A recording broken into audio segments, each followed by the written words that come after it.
The Ottoman Empire in the hands of Sultan Mehmed III began the 17th century, having made peace with notable challengers such as Michael the Brave, who now ruled over Moldavia and Transylvania, uniting them under one flag.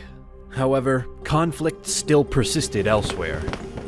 Barely into the 1600s, the Ottomans captured the fortress of Nagi Kanitsa, having to defend their new hold on the following year at the siege of Nagia Kanitsa against the Habsburg and allied forces. While continuing to participate in the 13-year war against the Habsburg monarchy, the Turks were also constrained to engage with repeated revolts that surfaced at the start of the century. This video is sponsored by the Great Courses Plus.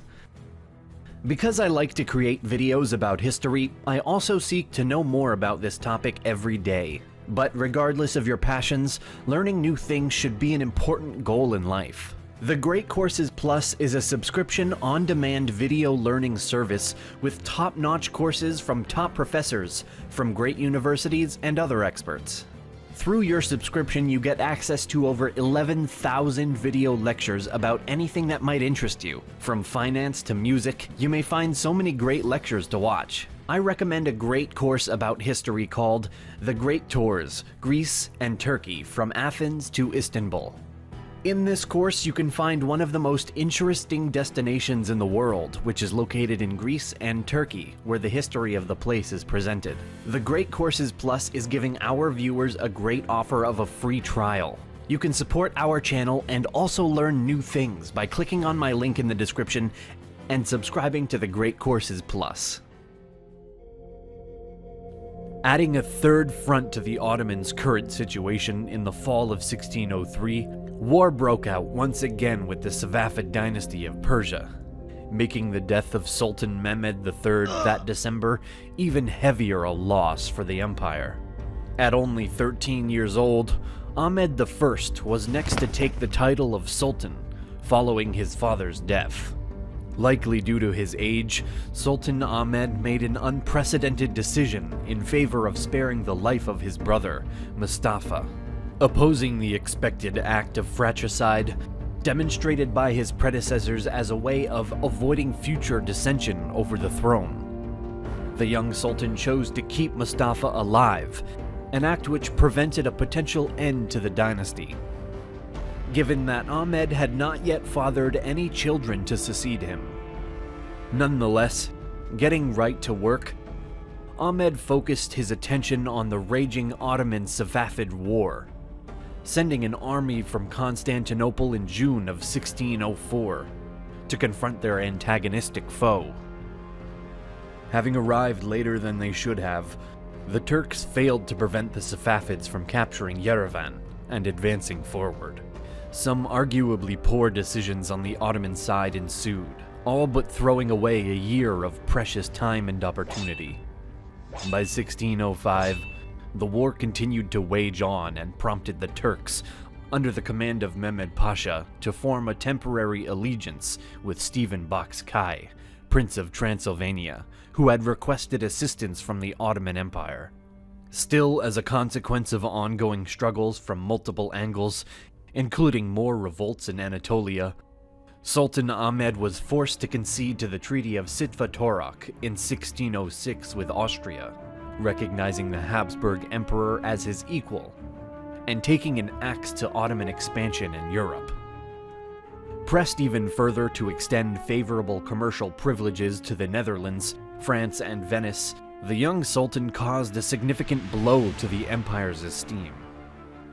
Forced once again to come to an agreement with a bitter rival near the end of 1612, the Ottomans and Safavids signed the Treaty of Nasa Pasha, surrendering all territory gained in the 1578 to 1590 war, back to the Persians, resetting the map to that of 1555 after the peace treaty of Amasya.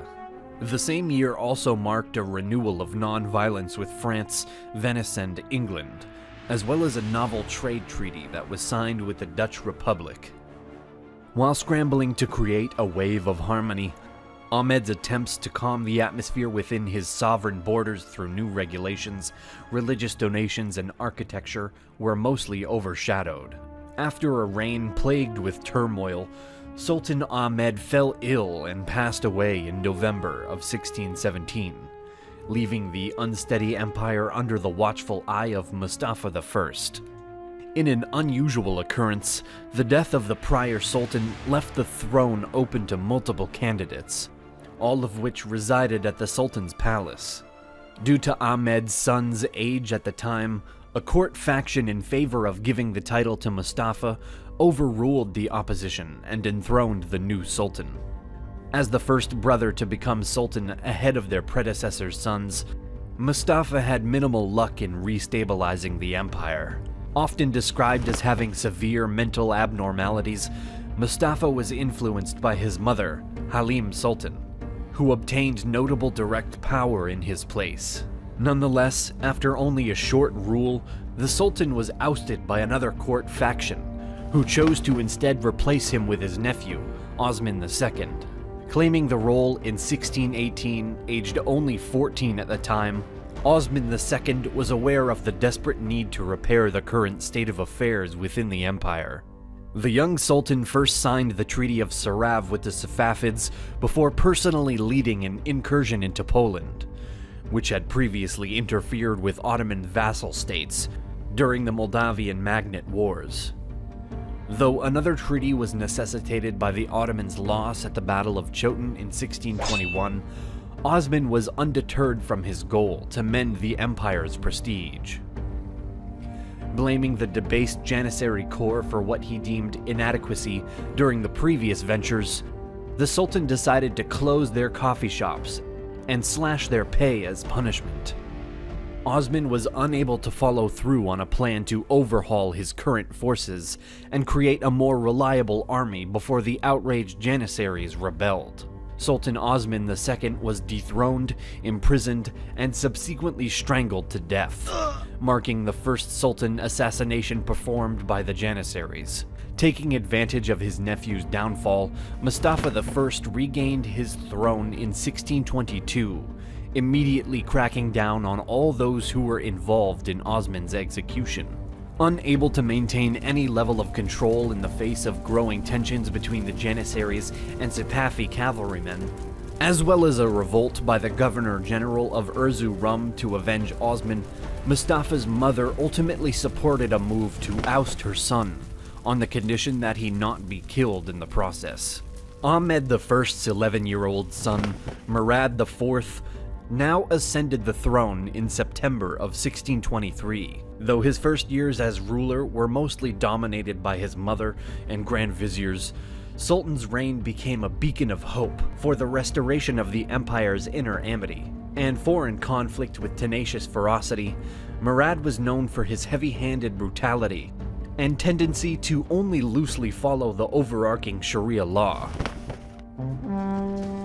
With the Safavids now invading more territory to the southeast, the Ottomans focused this ruthless grit back onto the war with the Persians. Able to seize Azerbaijan, Tabriz, and Hamadan, even Baghdad in 1638, the Turks then signed the Treaty of Zahab the following year. The siege of Baghdad also brought a notable meeting between Sultan Murad and two ambassadors from the Mughal Empire, exchanging gifts and supplies, before sending a handful of Ottoman troops to accompany the Mughals on their own expedition to Surat. Ironically, having banned alcohol, tobacco, and coffee, Sultan Murad IV eventually succumbed to his own alcohol addiction in 1640. Succeeding his brother, Ibrahim I took the throne and quickly moved to make peace with the Safavids and Austria. In stark contrast, by 1645, Sultan Ibrahim had already sparked a war with Venice over the island of Crete. Being a fan of extravagance, the new sultan's rule brought with it an increase in taxes, causing disapproval and resentment within the region. While the Grand Vizier Kara Mustafa Pasha had helped to correct economic deficiencies within the empire before his execution in 1644, Not enough had been done, and the burden caused by Ibrahim's expensive intrigues remained. After a previous failed attempt to depose the monarch in favor of one of his own sons, a Janissary rebellion led to the capture of the ultimate assassination of Sultan Ibrahim I, handing the throne over to his 6-year-old son Mehmed IV. Sultan Mehmed IV, the second longest reigning ruler of the empire, ushered in a period of short-lived improvement. Bringing about heightened expansions in Europe, the Ottomans managed successful campaigns against the adversaries such as Venice, Transylvania, Poland, and even Russia. Nevertheless, at the Battle of Vienna in 1683, against the Polish-Lithuanian troops and their allies, the Ottomans suffered a devastating defeat, which marked merely the beginning of the Great Turkish War against the Holy League. Only a few years later, Sultan Mehmed and his men faced another crushing blow at the Second Battle of Mohacs, undergoing both a loss to their opponents and a mutiny from within. As a consequence, it was decided in November of 1687 that Sultan Mehmed IV would be ousted and replaced by his brother, Suleiman II. With the mutiny that raised Suleiman II to the throne still carrying on, the Ottomans made a hasty attempt to fight back against the Holy League. Despite losing support of the Crimean vassals, who now had to defend themselves against a Russian invasion. Even so, the Turks were able to gain temporary victory as they recaptured Belgrade and Niš in 1690. Despite a request for support being denied in 1688 by the Mughal Emperor Aurangzeb, the Ottomans put a stop to the Austrian invasion of Serbia, as well as a revolt coming from Macedonia and Bulgaria. Suleiman's luck remained even after his own passing in June of 1691, until the death of his Grand Vizier, Koprulu Fazil Mustafa Pasha, at the Battle of Slan Kamen against the Austrians in 1691. Before his death, the Grand Vizier had helped to establish tax reforms and contribute to the improved treatment of Christians under Ottoman dominion. Having taken the title of Sultan and responsibility of facing their opponents at the Battle of Slan Kamen, Ahmed II was immediately met with major losses of territory, caused by Austrians and Venetians over the next few years. The new Sultan was never able to show complete independence of his command, and was heavily reliant on his advisors throughout his time dealing with the Holy League and newfound disturbances in the provinces of Levant. After a short and rather mediocre reign, Sultan Ahmed II's death in 1695 at the age of 51 led to Mustafa II, son of Mehmed IV, being perched to round out the 17th century as Sultan. As the Great Turkish War continued, Sultan Mustafa II led the empire to both victory and defeat, ending with the signing of 2 peace treaties in 1699 and 1700. First came the Treaty of Karlovitz, drastically cutting the Ottoman influence in the Balkans and handing predominant power in the region over to Austria.